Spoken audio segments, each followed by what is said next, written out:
lagi dengan Carol di Iconic Carol. Jadi di video kali ini kita akan membahas tentang tips lulus seleksi pertukaran pelajar. Jadi buat yang belum tahu, tahun 2017 kemarin aku ikut seleksi pertukaran pelajar dari Bina Antar Budaya dan puji Tuhan aku dapat beasiswa untuk mengikuti program pertukaran pelajar selama 1 tahun di Orlando, Florida, Amerika Serikat. Dan hari ini tanggal 11 Juni 2020 adalah tepat 1 tahun dari kepulanganku ke Indonesia. Jadi kemarin itu aku program dari tahun 2018 sampai dengan tahun 2019. Dan untuk celebrate momen kali ini, aku bakal ngebagiin tips untuk teman-teman semua yang mungkin di masa depan bakal ikutan atau sedang tertarik untuk ikut program pertukaran pelajar, terutama yang beasiswa. Dan sebagai disclaimer, tips-tips berikut ini adalah tips yang aku dapat dari personal experience-ku selama ikut seleksi pertukaran pelajar dari Bina Antar Budaya dan KLS. Dan as we know, sekarang banyak banget, bertebaran banget program pertukaran pelajar ke hampir semua belahan bumi. Dan aku harap tips-tips berikut ini bisa bantu teman-teman semua untuk bisa jadi exchange student. So without any further ado, let's check it out. Tips yang pertama, tahu tujuan daftar. Nah, ini penting banget sih, karena saat kita nggak tahu tujuan kita dari mengikuti program ini, biasanya kita akan kesusahan nih untuk menjawab soal-soal atau pertanyaan-pertanyaan yang akan diberikan ke kita selama seleksi. Jadi sebelum mengikuti seleksi, sebaiknya teman-teman semua mengambil waktu untuk contemplate dan benar-benar tanya ke diri sendiri, kenapa sih teman-teman mau ikut seleksi pertukaran pelajar? Nah, kalau aku kemarin, sebenarnya alasan aku ikut karena aku terinspirasi dari kakak kelasku yang ikut pertukaran pelajar ke Finlandia. Selain itu, aku juga pengen sih kayak ngerasain gimana sih rasanya tinggal dan belajar di suatu lingkungan yang berbeda dari tempat kita tinggal sekarang, dari kecil sampai besar. Dan aku juga pengen rasain gimana sih rasanya punya teman-teman dari seluruh dunia dan bisa tinggal dengan orang-orang yang sebenarnya kita nggak pernah kenal dari kita lahir sampai kita besar, kita nggak pernah kenal, terus tiba-tiba kita jadi keluarga. I think that's just amazing. Tips nomor 2, percaya diri. Emang kepercayaan diri adalah suatu hal yang sangat penting yang kalian pasti butuhkan selama seleksi program pertukaran pelajar, bahkan sampai ke program dan sampai pulangnya nanti. Karena saat kita nggak bisa percaya sama diri kita sendiri, siapa yang mau percaya sama diri kita? Selain itu, menurut aku kayaknya almost all of the exchange program bakal require kalian untuk ikut interview kan? Dan saat tes interview menurut aku sangat penting bagi kalian, teman-teman, untuk memiliki kepercayaan akan diri sendiri. Percaya dan bangga dengan diri sendiri, tapi nggak over proud ya. Yang ketiga, optimis dan ambisius.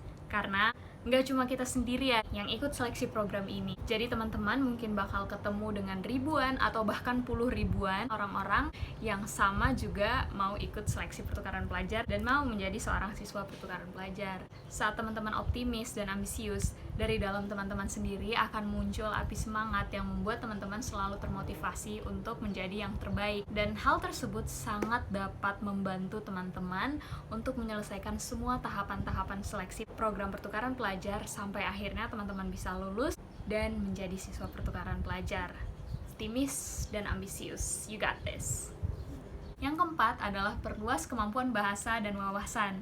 Jadi, for your information, kebanyakan seleksi program pertukaran pelajar biasanya bakal require teman-teman untuk paling nggak ikut 1 atau mungkin bahkan beberapa dari tes pengetahuan umum, tes kemampuan akademik, tes bla bla bla, you name it. Tapi tes-tes tersebut nggak perlu jadi hal yang teman-teman takutin, karena menurut aku, as long as teman-teman rajin baca buku, terutama buku RPUL, itu sangat membantu banget, rajin baca berita, and stay updated with what have been going on in this world, you'll be good. Dan perluas kemampuan bahasa juga penting banget, terutama untuk teman-teman yang tertarik ikut program pertukaran ke negara-negara yang nggak menggunakan bahasa internasional kita, yaitu bahasa Inggris. Nah, kalau aku kemarin, karena aku ikut program yang untuk ke Amerika Serikat lewat KLS program, jadi aku kebanyakan belajar itu dari buku-buku kayak yang banyak tuh di toko buku, buku-buku grammar, karena emang ada tes kemampuan bahasa Inggris.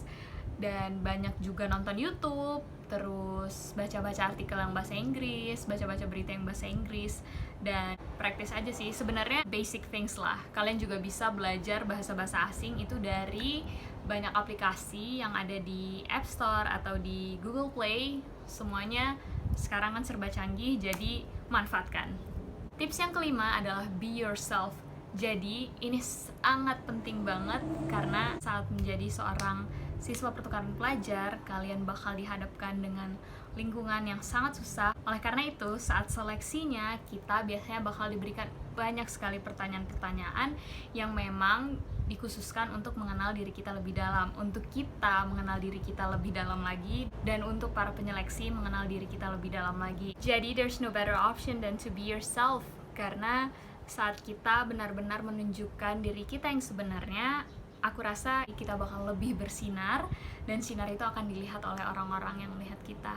Tips yang keenam adalah be wise, dan tips ini adalah personally dari diri aku sendiri, karena menurut aku saat kita benar-benar tempatkan diri kita di paling bijaksananya kita bisa, menurut aku kita bisa jawab pertanyaan-pertanyaan atau katakan hal-hal atau tulis hal-hal yang menurut aku benar-benar bisa buat value-value dalam diri kita itu lebih bersinar. Jadi aku punya satu buku kecil, dan buku itu aku tulis quotes-quotes yang aku udah kumpulin dari awal 2017.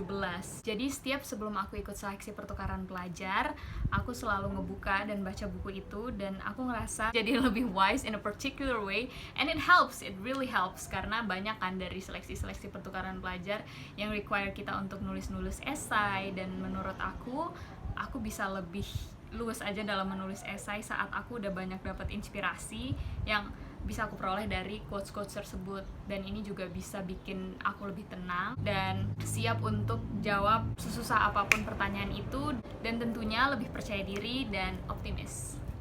Tips yang ketujuh dan yang terakhir adalah berdoa dan minta restu orang tua dan keluarga. Hal ini sangat-sangat penting karena sebenarnya sebesar apapun kita berusaha, tapi kalau misalnya kita nggak berdoa dan mungkin kita nggak direstui, pasti ada aja kan kendala-kendala yang akan datang menghalangi langkah kita. Jadi pastikan teman-teman sebelum memutuskan untuk mengikuti, saat mulai mendaftar dan mengikuti tahapan-tahapan seleksinya sampai akhirnya nanti lulus, teman-teman selalu sertakan dalam doa dan juga minta restu dari orang tua dan keluarga-keluarga. So, that's it for today's video. Terima kasih banyak untuk teman-teman semua yang sudah nonton sampai sekarang ini. Aku harap teman-teman suka video ini. Saran, usulan, kritik, dan semuanya bisa teman-teman taruh di kolom komen atau bisa email yang akan aku taruh di kolom description. Jangan lupa stay tune for the next video. Aku bakal upload secepatnya video berikutnya. Dan untuk usulan-usulan video juga bisa teman-teman taruh di kolom komen. Jangan lupa like, comment, and subscribe channel aku. That's it from me, Carol. Stay iconic and be yourself. Bye-bye.